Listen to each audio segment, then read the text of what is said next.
Episode 6 of Inside the Nest. Hello, welcome. Thank you for joining us. I'm your host, Tyson Geik. And on this episode, I'm very pleased to be joined by the one, the only David Brock and Austin Shanks as well. Looking forward to this chat with a couple of real beauties. So, guys, welcome to episode 6 of Inside the Nest. We got some tough news last week, but that doesn't stop us from pumping out the lacrosse content. Great to catch up with you guys. Welcome. Thanks. Yeah, thanks for having us. First off, David, I got to congratulate you. Just became a father. Your son Theo was born about, a month ago now? 2 weeks, I think, 17 days now or so. So it feels like 17 years, but it's only been about 17 days. So, but it's been a lot of fun. So thank you. How's it been so far? We were talking just before we went on air here. You said the hair is kind of thinning out just a little bit. Yeah, I think I was saying earlier before we got on the air, I had all my hair about 2 weeks ago, and look at me now. But a lot of sleepless nights, and a lot of catering to Theo and Mom, but it's been excellent. And Mom's a trooper, and Theo's doing well, so I wouldn't change it for the world. But it's been an interesting 2 weeks, and a lot of credit to what these moms go through. It's really something that's amazing. So I'm happy to be a father. Tough position for the two of you to kind of be in. Shanksy, I'll go to you with this one. What have you been up to, and how have you been keeping with the tough lockdown there in Ontario? Just trying to get out of the house whenever I can. Luckily, I have a place I've been able to train at, so just been kind of working out for about an hour and a half every day. And my trainer's daughter loves to shoot, so it's actually perfect. It forces me to have the stick in my hand. So before or after a gym session, we'll go to the school and just shoot the ball. And just kind of hammering some courses and some certificates away here, just learning some new skills and keeping the brain active. Dave, how about yourself? Have you been taking any steps here to kind of stay game ready? I think we were getting ready for a season, was about 3 months away, but that's been pushed back just a little bit. How have you been staying active and keeping in shape? I recently started running, actually. I haven't in a couple of weeks, but I was running about 80 to 100 kilometers a month. So I was running quite a bit. It felt great mentally and physically, but just trying to, it's not the same as playing a game, but we do run a lot. I run for a living, but I've always never really enjoyed it because it is kind of work. But now that we've been off, I've really taken a hobby in long distance running, and so I'm ready to go. If we were suiting up tomorrow, I'd be ready to go. Now, the past couple of seasons, you've been putting up some pretty big numbers, and you were acquired by the Halifax Thunderbirds in the off season. What was running through your mind when picked up by the team, and what do you think you can contribute with when you do suit up for the team come fall? I was really, really excited actually when I got traded to Halifax. I was very close to ending up in Halifax for their inaugural season, but just personal reasons, I ended up signing with a different team closer to home. So I think everything happens for a reason, and I almost believe that I ended up in Halifax kind of by fate, and that's to me seems like somewhere where I was meant to be all along. So I'm totally pumped. I have some family in Halifax, and I've seen how the city has taken to the Thunderbirds, and that's something that I really want to get involved with. Really excited about this new opportunity for me, and just as far as how I can contribute. Again, getting a little bit father time is certainly not on my side, but I've been staying in shape. I've been staying healthy, taking care of my body. Just continue to do what I do. That's made me successful. Just a physical presence on the defensive end and helping the transition game, and get the ultimately we got talented guys like Austin and Cody Jamieson, Ryan Benesh. The list goes on and on and on. Get the ball up to those guys and let them do their magic. And when the opportunity arises, maybe let one or two fly in transition. Shanksy, you've had the chance to play against Brock for a few seasons now. From your perspective, what does he add to the team? He has toughness, grit, IQ. He's a veteran. He kind of has the whole package. Nice little film coming up of him. He can score. He's smart with the ball, and he'll pass it on transition. And he's a huge body, good on defense, and having a veteran guy back there with a bit of a younger core, but a nice mix with veteran guys too. I think he fits right into our system, and it was a huge pickup for us. Ooh, you're going to be feeling pretty good after having your tires pumped like that, eh? That was nice. I've been in the league 10 years. I don't think anyone's ever said anything so nice about me before. That's cool. David, you're going to be playing for a former teammate. Billy D. Smith is your D coach. Have you given much thought to that, and what's that going to feel like? I have, and Billy was instrumental in almost bringing me to Halifax. I guess a season ago or 2 seasons ago. He's a good friend of mine. I've always looked up to Billy. I try to emulate his game as best I can. He's a Hall of Famer. There's no second coming of Billy D. Smith, but I've really taken a liking to his game. He's a great leader. He's a really good guy, and he's a terrific defender. And we remain close friends to this day. So I'm excited to have him be my coach and continue our relationship. You did have the opportunity to suit up for a game in Halifax last season while playing with Toronto. What was your experience like, and what can you tell me about the fans at the Scotiabank Center? Because I, for one, haven't gotten the chance to see it firsthand or be a part of it yet.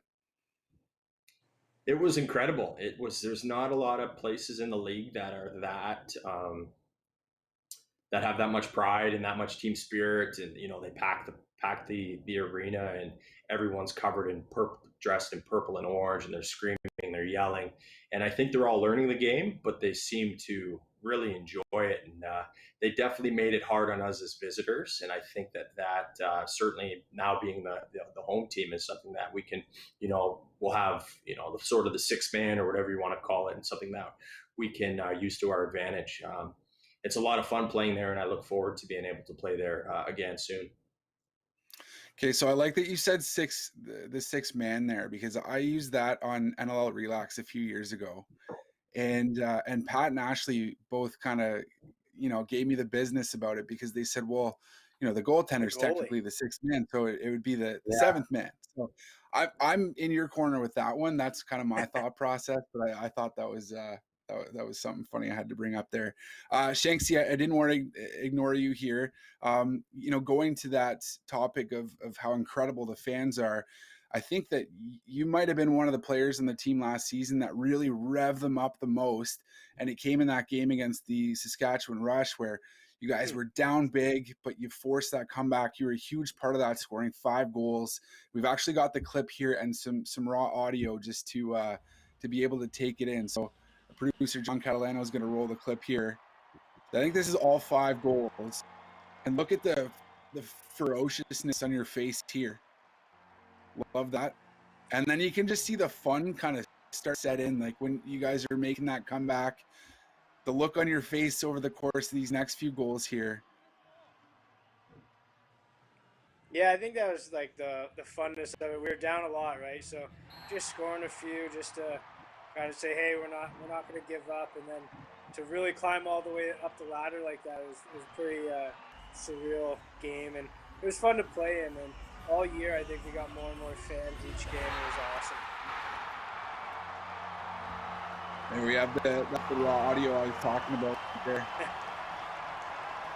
that place was bumping.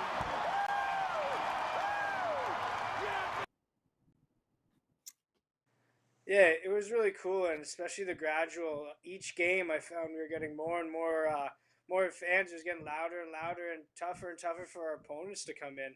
The last 3 games, I believe, was Buffalo, Toronto, and Saskatchewan. Those 3, and you could barely hear it in there. And it was a really cool event and special to see the growth and how fast it was, and it helped winning at home a lot. In both of your opinions, what do you think the team needs to do to continue to build on that, fan support and just the fan base in the city. And I mean, like you said, Austin, it really kind of picked up there over the course of the last few games. But you're coming in fresh season. It's almost like inaugural season 2.0, as head coach Micah Kersey likes to call it. So what do you see as your role in that process? My role is definitely like being on the floor and helping the team win games. Nothing brings in fans more than winning games, so that's definitely number one. But there's so much that goes on behind the scenes, like yourself and John, Kyle, Avery, Dan, Chuck. That really goes towards bringing those fans in, and doing media and stuff like this really really helps bring those fans in. And I think our team, especially in the entire league, does the best. They really put the effort in and the time, and it's all the stuff on the scenes that people don't see that really really help us and bring in the fans. And I know I head down usually Thursday mornings, or an event like this, like bringing in the video before games. Like I think we're the only team who does that, and it's like a show like Las Vegas Golden Knights out in the NHL. So it's really special to see stuff like that, and just heading around and doing so much in the community that the team does allow us to do and gives us the opportunity to do, thanks to Kurt Stiles. It's pretty special to be able to head out and go to the Ronald McDonald House and go to old folks' homes and children hospitals and get out to the community and kind of show them what we're all about, bring them in and bring them along for the ride, and they help us so much win games, so it's awesome. Now, David, do you plan on spending much time in the city and spending a little bit of extra time there when you do have the chance? Yeah, I would like to, as much as possible. Like I said, I have some family there. A good friend of mine and teammate Stefan LeBlanc lives there, so hopefully we can get out and maybe do some fishing or whatever. Just go out in the town and get to see the sights and everything like that. I'd love to get involved in the community. I'd love to spend some time and really get to know the city. I know it has rich tradition with the Navy and the shipyards and everything like that. It's a beautiful city. I've been there a couple times now, obviously to play last winter, and I went and visited some friends in university. And every time I've been there, I've had a great time. Everyone's friendly. They welcome you with open arms. So yeah, I'm certainly excited to get back. And I think that in order for the sport to grow in the city, I think just, like Austin said, win games first and foremost, but also become involved in the community.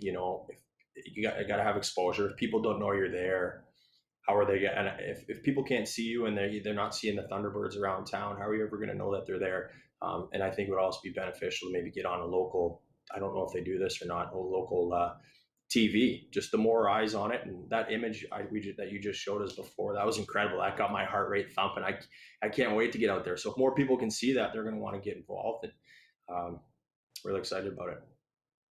Well, let's talk about that, the topic of winning games. I know, like I said, the season's been pushed back a little bit here. We're going to be looking to the 2021-2022 season now, but have you taken a step back and maybe dissected or analyzed the teams that you're going to be going up against, and who may give you the toughest run next season for a title? Austin, I'll go to you with this one. Yeah, no worries. I think we have to go into every game with thinking that we could lose it. You can't go in. We know we're a strong team in the league. We know we're a top 3 team. But if you don't go out and prove it, then what you have on paper doesn't matter. Our GMs and coaches did an incredible job in the offseason. I think it was actually Lacrosse Flash or the NLL did a big in and out section of what teams brought guys in, what teams had guys leaving. And ours had no one on the out, and we had like Stephen LeBlanc, Tyson Bell, and David Brock on the in. Like that's crazy. We signed our whole team back, and to bring in 3 veteran guys like that are going to make a presence right away. It's going to be tough to crack the lineup every week, and so our practices are going to be tougher, and it's really going to come down to how hard we work and how badly we want it. I think we have to worry about everyone in the league, but we got to worry about ourselves first. Dave, you're searching for your first NLL title here. How much does that kind of run through your mind in the off season here and heading up to the upcoming season? That's why we play, right? We play to win. At least I do. I want to win championships. Haven't won any. Got close in 2016. I think about it every time every time leading up to the season or every practice, every game. It's always in the back of your mind about how badly you want to win. And again, I don't really have a lot of time on my side, so it's really getting down to. And that's why, I'm really happy to be in Halifax, championship contender, a team that really has a legitimate shot, guys who have been there before, a lot of guys who have won before. So to be a part of that mix is really exciting. And I think there's a really good opportunity to win a championship. Let's go kind of a little bit off topic here. You guys just watched the Super Bowl. Who was the team that won? Was it your team that won? Are we Brady fans here? Maybe fans of Mahomes? Yeah. Okay, we got a Brady fan here in Shanks. How about you, Brock? I'm a Bills fan. I'm a Bills guy. So obviously they weren't playing, but it was a great football game. And Brady's unbelievable. So obviously there's a little bit of a soft spot there. So I was really happy to see him win his seventh ring. It was just so cool to see him be so dominant, and then they don't know the Brady Belichick kind of thing, and go to a non-playoff team, and Patriots don't even make playoffs the first time in so long, and then he goes all the way to Super Bowl. And the quarterbacks he beat together with Breeze, Rodgers, and Mahomes, like he beats three of the best, 2 Hall of Famers and a future Hall of Fame just to get there. So it really proved he's the greatest of all time. Well, he did announce that he's coming back too. So do you think he can do it again next season? Yeah, absolutely. I think so. We will see. I don't know if I'm the biggest Brady fan in the world, but I'll leave that to you guys. I'm also not the biggest football guy, so I don't want to. I'll stay in my lane, if you will. But I want to thank you guys so much for joining us here on episode 6 of Inside the Nest. Really hope the both of you are keeping well. Really excited to see what the two of you do next season. And while it is tough that the season's been pushed back, I think the excitement level is just going to continue to grow. And I know the city of Halifax will be behind you guys heading into the new season, and hopefully you're able to bring a championship to the city. So thanks guys for joining. For all those who are joining us watching online, you do have the chance to win. Visit halifaxthunderbirds.com/win and you could have the chance to win a Halifax Thunderbirds prize pack. We've also got a Valentine's Day sale going on right now at halifaxthunderbirds.com. So get your loved one something special before the big love day that comes up here on Sunday. David Brock, Austin Shanks, thank you once again for joining. For our producer, John Catalano, our entire Halifax Thunderbirds team, thank you. Tyson Geik here. We'll see you in 2 weeks on episode 7 of Inside the Nest. Thanks for having us. Thanks, guys.